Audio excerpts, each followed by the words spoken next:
Buenas noches, estimados padres y alumnos del grado cuarto en la jornada tarde en la sede del Colegio Bossa Nova. Les habla el profesor Wilson Rodríguez, quien está a cargo de la asignatura Science, Ciencias en Inglés. El día de hoy les traigo nuevamente un video de retroalimentación correspondiente a la guía número 1 de la primera parte del tercer periodo. Como es bien sabido por ustedes, pues la estructura de la guía, los datos de nuestra institución, la jornada en la que nos encontramos y el periodo en el que nos encontramos tanto en inglés como español. Los nombres del alumno, el grado del alumno, el eje al cual pertenece la asignatura, que es el eje científico y el eje de bilingüismo en conjunto, los datos del docente quien está a cargo, profesor Wilson Rodríguez quien les habla, y mi correo electrónico para contacto y entregar resultados. Aquí encontrarán los diferentes desempeños que deseamos alcanzar y la respectiva meta de comprensión que ustedes efectivamente deben conocer de acuerdo al plan de estudios. Entonces, la secuencia temática que veremos corresponde a factores bióticos y abióticos, fauna y flora, y en la primera parte de la guía y en la segunda parte de la guía hablaremos del tema la luz, el agua, el suelo, el aire, la temperatura y la alteración de los factores bióticos por influencia de los factores abióticos. Un tema bastante interesante. Entonces, como les dije, la primera parte corresponde al tema número 1 dentro de la secuencia didáctica a desarrollarse entre el 13 de julio y el 23 de julio. Quienes hayan tenido dificultades con la entrega, les agradecería por favor se comunicaran lo más pronto posible al correo o vía WhatsApp para que me lleguen toda la información y poderles enviar sus resultados. Entonces, el tema factores bióticos y abióticos, fauna y flora. Entonces diríamos biotic and abiotic factors, fauna and flora. Biotic and abiotic factors, fauna and flora. Entonces vamos a la explicación, a la introducción teórica. Entonces los factores bióticos son todos los seres vivos, ¿cierto? Biótico, ¿cierto? Significa vida, ¿cierto? Y abiótico significa inerte, sin vida. Entonces los factores bióticos son todos los organismos que hacen parte de los 5 reinos de los seres vivos, ¿cierto? Principalmente plantas, animales, bacterias, organismos del tipo protista, hongos, ¿cierto? Y los factores abióticos pues corresponden principalmente a el sol, el viento, el suelo, la lluvia, los minerales, etcétera, ¿cierto? Entonces, veamos un poquito de la pronunciación, ¿cierto? Desde la parte lingüística. Biotic living beings, que son los seres vivos, y abiotic non-living beings, que son las cosas no vivas, ¿cierto? También podríamos, aquí podemos decir living beings, que son cosas vivas, o living beings, que son los seres vivos, ¿cierto? Entonces, podemos decir plants, animals, bacteria, fungus, parasites. Entonces, plants, animals, bacteria, ¿cierto? Parasites and fungus. Y del lado de los factores abióticos o de esos abiotic factors tendríamos water, que es el agua, soil, que es el suelo, air, que es el aire, minerals, que son los diferentes minerales, y light, que corresponde principalmente a la luz solar.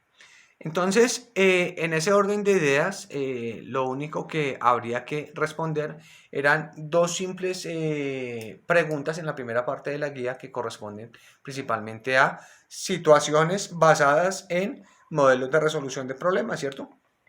¿Cuál sería, digamos, la respuesta más acertada a la situación planteada en el enunciado? Entonces, veamos. Si nos adentramos a las profundidades del océano o a lo profundo del océano, allí podríamos encontrar todos los 5 principales factores abióticos: el sol, el agua, el suelo, el aire y los minerales. ¿Y qué pasaría si no encontráramos alguno o varios de estos factores abióticos? ¿En algo variaría ese ecosistema? Punto seguido explica cómo variaría. Entonces, lo primero que tenemos que entender es que a grandes profundidades, ¿cierto? A nivel de los mares, a nivel de los océanos, pues efectivamente el agua va a estar circundante todo el tiempo, ¿cierto? la penetración de la radiación solar se va a dar hasta cierta profundidad, es decir, que muy probablemente no vamos a tener radiación solar. La inexistencia de aire, acuérdense que acuérdense ustedes que los mecanismos de respiración de los peces corresponden a branquias, no a pulmones, ¿cierto? Y por supuesto minerales podemos encontrar, ¿cierto? En el subsuelo o en el suelo marino, ¿cierto? Y en ese sentido entonces tendríamos que el hecho de que los organismos no cuenten con radiación solar no va a permitir que ciertas bacterias y ciertos microorganismos y ciertas algas puedan realizar la fotosíntesis. Entonces la gran parte de los organismos que coexistan van a tener, digamos, una alimentación, ¿cierto? O una nutrición, ¿cierto? De tipo heterótrofa, es decir, ellos van a tener que tomarlo de otros organismos, ¿cierto? No van, en el caso de los vegetales, a nivel superficial, ¿cierto? No a nivel marino, sino a nivel terrestre, entonces ellos tienen la capacidad, ¿cierto? De autogenerar, ¿cierto? O de crear su propio alimento, ¿cierto? Esa savia bruta y esa savia elaborada, ¿cierto? Entonces, es de aclarar entonces que efectivamente a grandes profundidades no encontramos todos los factores bióticos, digamos, mencionados, ¿cierto? No encontramos el sol, ¿cierto? La radiación solar no existe y por ende los organismos tendrán otros tipos de adaptabilidades, tanto en su nutrición como en su forma y como en su función, ¿cierto? En su parte anatómica y en su parte, ¿cierto? Y en su parte funcional, ¿cierto? O fisiológica, ¿cierto? Vamos a la segunda pregunta. Si decidiéramos habitar la Luna en condiciones que nos permitieran subsistir, ¿allí podríamos entonces vivir todos los seres vivos? Dos puntos. Las plantas, los animales, las bacterias, protistas y los hongos. Explica entonces de qué manera podríamos o no vivir allí todos los seres vivos. Entonces, lo primero que debemos tener en cuenta es que la habitabilidad de la Luna, de los humanos en la superficie lunar, ¿cierto? O en la Luna, corresponde en la actualidad también a un tema de ciencia ficción, ¿cierto? Porque pues el asentamiento de humanos en la Luna tendría que soportar, ¿cierto? Tendría que soportar o se tendrían que soportar eh, bajas temperaturas en la noche y altas temperaturas, digamos, en el día lunar, ¿cierto? Es importante aclarar que las noches lunares tardan hasta 15 días, ¿cierto? Del ciclo terrestre, ¿cierto? Por lo general son temperaturas extremadamente bajas y necesitamos plantas que se adapten a esas temperaturas y nosotros mismos necesitaríamos condiciones, digamos, adecuadas, ¿cierto? O condiciones controladas, ¿cierto? No podríamos estar expuestos, digamos, eh, de manera tan sencilla a esas condiciones tan extremas, ¿cierto? Necesitaríamos condiciones controladas, ¿cierto? Y estaríamos expuestos, por supuesto, a la radiación solar, ¿cierto? Pues vemos que efectivamente, pues acá en la Tierra, de hecho, el hecho de presentar una atmósfera no, digamos, no es razón de fondo para no protegerse de la radiación solar, ¿cierto? La escasa gravedad, ¿cierto? Generaría problemas de salud, ¿cierto? Principalmente a nivel, a nivel muscular y a nivel inmunológico, ¿cierto? La falta de una atmósfera pues también generaría un riesgo importante a la hora de la colisión con meteoros, ¿cierto? Ustedes saben que la atmósfera actúa como una barrera, ¿cierto? Que genera fricción, ¿cierto? De ese material sólido que viene desde el espacio y sumado principalmente a la escasez de agua. La cantidad de agua, digamos, de la superficie lunar comparada con los desiertos más áridos de nuestro planeta es incluso menor. Entonces, de hecho, no se podría, digamos, como de una manera tan sencilla, poder asentarnos de manera, digamos, mm, muy elemental, ¿cierto? A las condiciones lunares, por los factores anteriormente mencionados. Vamos al segundo tema. El segundo tema es la secuencia didáctica entre la semana 3 y 4 del tercer periodo y correspondería desde la fecha 27 de julio hasta el día 5 de agosto. Repito, sigo recibiendo trabajo sin ningún inconveniente para las personas que han tenido dificultad con la entrega. Entonces, este tema lo llamamos luz, agua, suelo, aire, temperatura y la alteración de los factores bióticos por influencia de los factores abióticos. Entonces, digámoslo desde el inglés. Light, water, soil, air, temperature, alteration of the biotic factors by influence in the abiotic factors. Repito. Light, water, soil, air, temperature, alteration of biotic factors by influence in the abiotic factors. Entonces, como nosotros finalmente ya lo dijimos de alguna manera en la primera parte del tema, esos factores abióticos tienen gran influencia sobre la subsistencia, ¿cierto? O sobre la coexistencia de los organismos vivos en diferentes ecosistemas. Entonces la explicación que habría que dar es que los factores abióticos son denominados también factores físicos y químicos y ellos determinan las características, ¿cierto?, de ese lugar en el cual, ¿cierto?, se establecen las especies de organismos vivos, ¿cierto? Entonces, aquí hay una palabra bastante nueva, bastante interesante que se llama biótopo. Ya vamos a ver finalmente cuál es su significado. Y biótopo podemos decir desde el campo de la biología o desde el estudio de los seres vivos, corresponde al territorio o espacio vital cuyas condiciones ambientales son las adecuadas para que en él se desarrolle una determinada comunidad de seres vivos. Entonces, el biótopo es un espacio físico, como dijimos, es un territorio, ¿cierto?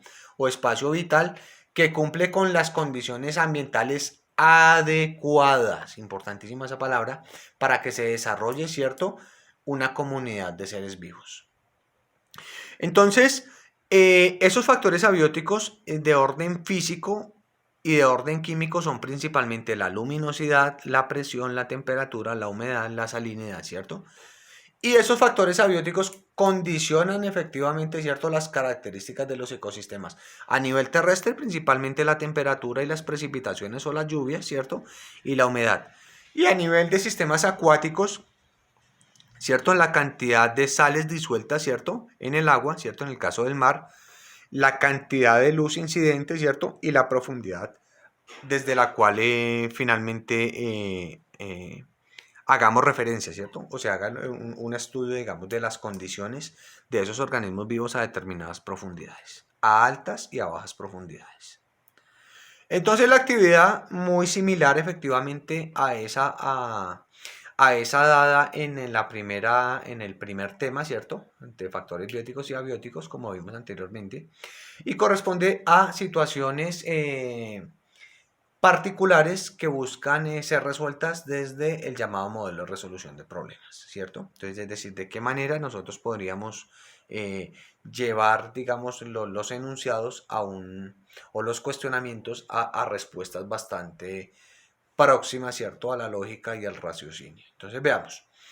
Si tratamos de llevar una planta típica de la sabana de Bogotá, ¿cierto?, hacia la costa atlántica, ¿la planta sí podría sobrevivir en su nuevo hábitat? Explica tu respuesta. Entonces es de anotar que en la sabana de Bogotá estamos aproximadamente a 2.600 metros sobre el nivel del mar, ¿cierto? Y en la costa atlántica estamos a 0 metros sobre el nivel del mar, o a nivel del mar también estaría bien dicho.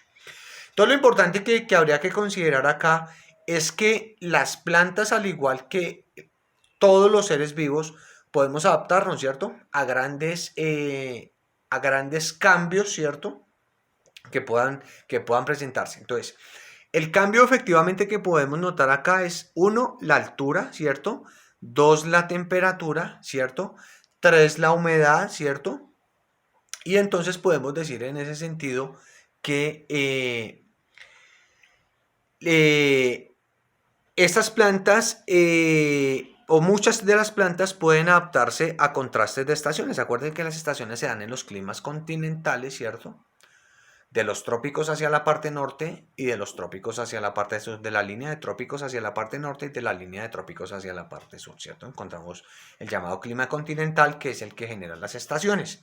Entonces, las plantas pueden adaptarse a la temperatura de acuerdo al cambio de estación pueden también adaptarse al tipo, ¿cierto?, de subsuelo, a las condiciones del suelo, ¿cierto?, que encontremos. Y aquí entonces hablaríamos del contenido de sales y de lo que llamamos el pH, que es un tema, digamos, bastante conocido en química, pero digamos, en este momento no lo vamos a discutir con ustedes, no hace parte de ese plan de estudio, ¿cierto? Es decir, si la sustancia es ácida o es básica, es decir, si el suelo es ácido o si el suelo es básico. Y de la disponibilidad hídrica, es decir, qué tanta cantidad de agua o con qué tanta cantidad de agua puede contar la planta para su subsistencia, ¿cierto? Y otro factor importante es la incidencia de la luz. Entonces, podemos decir que las plantas que efectivamente están en la sabana de Bogotá no tienen, digamos, la misma incidencia de la luz, durante todo el año, mientras que las plantas que permanecen en la costa sí, ¿cierto? También podemos decir que, también podemos decir que el factor humedad, ¿cierto? También hace parte de la disponibilidad hídrica, ¿cierto? En la sabana de Bogotá las noches son bastante frías con niebla y en el caso de la costa, la brisa marina quizás pueda generar también esa humedad que requiere la planta, ¿cierto? Y las condiciones del suelo efectivamente pueden ser diferentes en cada uno de los lados. Entonces, lo que podemos decir en términos generales es que podría intentarse el proceso de adaptabilidad de la planta intentando asemejar las condiciones más próximas a su hábitat original. ¿Qué quiere decir eso entonces? Intentar darle a la planta, a esa misma planta de la sabana de Bogotá, una vez esté implantada o una vez esté plantada en la costa atlántica, intentar darle, digamos, como las condiciones más próximas a su ambiente natural para ver si ella logra subsistir, ¿cierto? Y ahora veamos la segunda pregunta. Esta tiene que ver con un organismo animal, ya no con un organismo del tipo plantas, en el caso de los vegetales, ¿cierto?